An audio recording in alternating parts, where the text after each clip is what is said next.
as stunt coordinator, I've wondered how much of the kills was already scripted as opposed to how much were you involved in kind of directing how they were going to be done. Like, did they have in the script a syringe in the eyeball and the face boiled off and all that? It was all on paper.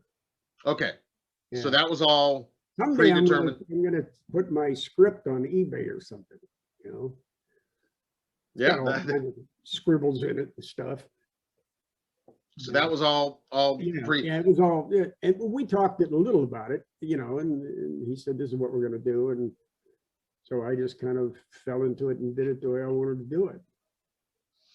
I mean, I didn't change anything really. Yeah.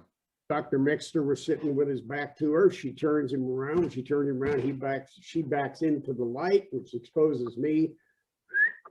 So it was simple. It was really, we didn't do like Jason does. Jason tears things up and, he rips people apart. And there wasn't any of that stuff. There was very little violence, really. It was very subdued, the whole thing, I thought. When I see it now, I say, well, it's like an old TV show. There's really not much to it. Very much so. You're right. Yeah. A lot left to the imagination, especially compared to the way the films are nowadays. Yes, exactly. What was the hardest part of that film? Was it the fire walk at the end? No. Making sure that I didn't run over Jack Verbois, who was Bennett Tremor. Okay. The way we rigged that, and I had to depend a lot on Jack, and he's a heck of a stunt guy, so I counted on him. I put on the front of the police car, I put a platform, this being the front, the windshield's here. Mm-hmm. He had to kind of walk backwards in it just to feel it, that he turns and steps on the platform as the car comes under him, which then thrusts him. He just thrusts himself over the hood. We couldn't do that very fast, because if I'd have missed, I'd have creamed him. If it had been off and he'd have stepped down where the platform ended, and it threw him hard telling. So if you notice in that movie, the lights are really going doo, doo, doo, doo, doo, doo. That's because they undercranked the film a little bit, and they sped it up. They shot it at 24 frames, 20, 22 or 23 frames, and then shot it at, you see it at 24. Okay. And that just makes it go faster. We did that a lot in Herbie, all those Herbie movies with the racing thing. Because that little Volkswagen, even though it had a Porsche motor in it, couldn't keep up with those race cars. Those race cars had to kind of hang back, just like in a horse race, when the one horse is supposed to win, the other guys are looking up really low. Right. Oh God, I could outrun this nag. I don't know what. Anyway, yeah. So I didn't want to run over Jack. Yeah. So they slowed it down, and that's the way it came out. That's just part of the trick stuff, the trick photography that films are noted for. Mm-hmm. Yeah. So that was the most difficult. Can you tell me a little bit about that firewalk? That's one of the most memorable scenes. I got my arms singed here. Nothing serious. The first time, because we did it twice. Okay. We had to do it twice. They rebuilt the set.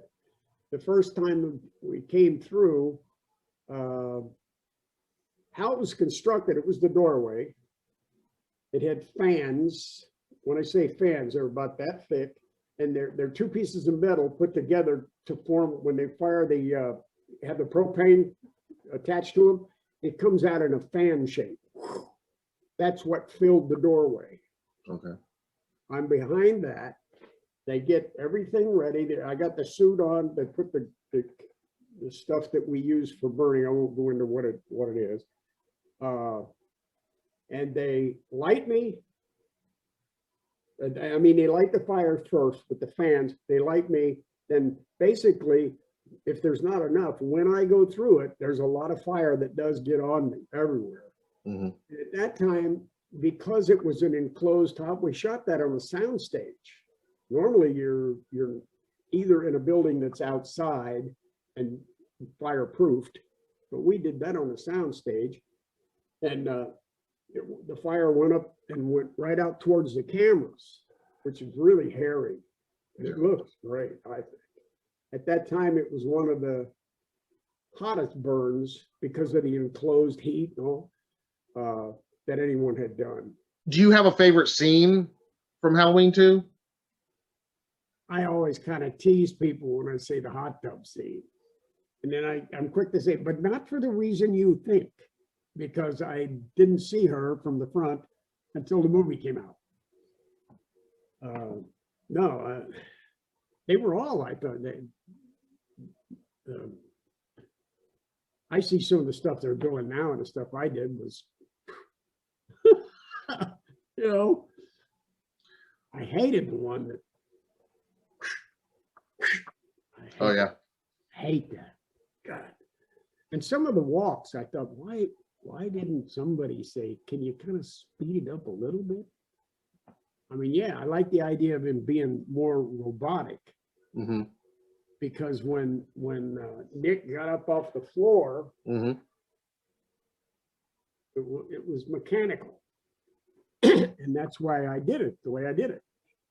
Mm-hmm. And because I tried to follow some lead from the guy who did it before me. Yeah. Unlike George P. I don't care what the hell you guys did.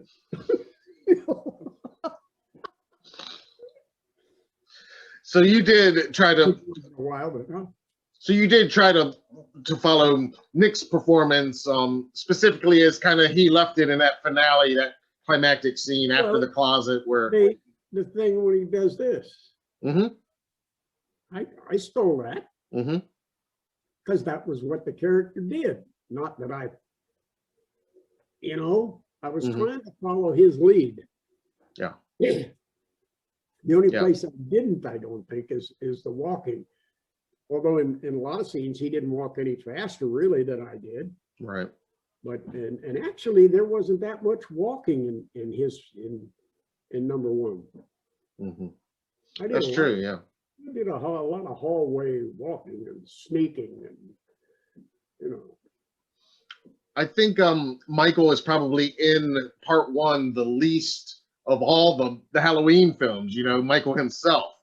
With each consecutive film, they kind of showed more and more of what Michael was up to. But that first one, he's in very, very few until those last few minutes. Really, it's really quick, minimal shots of him. And like you said, it was a collaboration, of course, in the '78 film between. and it's still my favorite Yeah. out of all of them.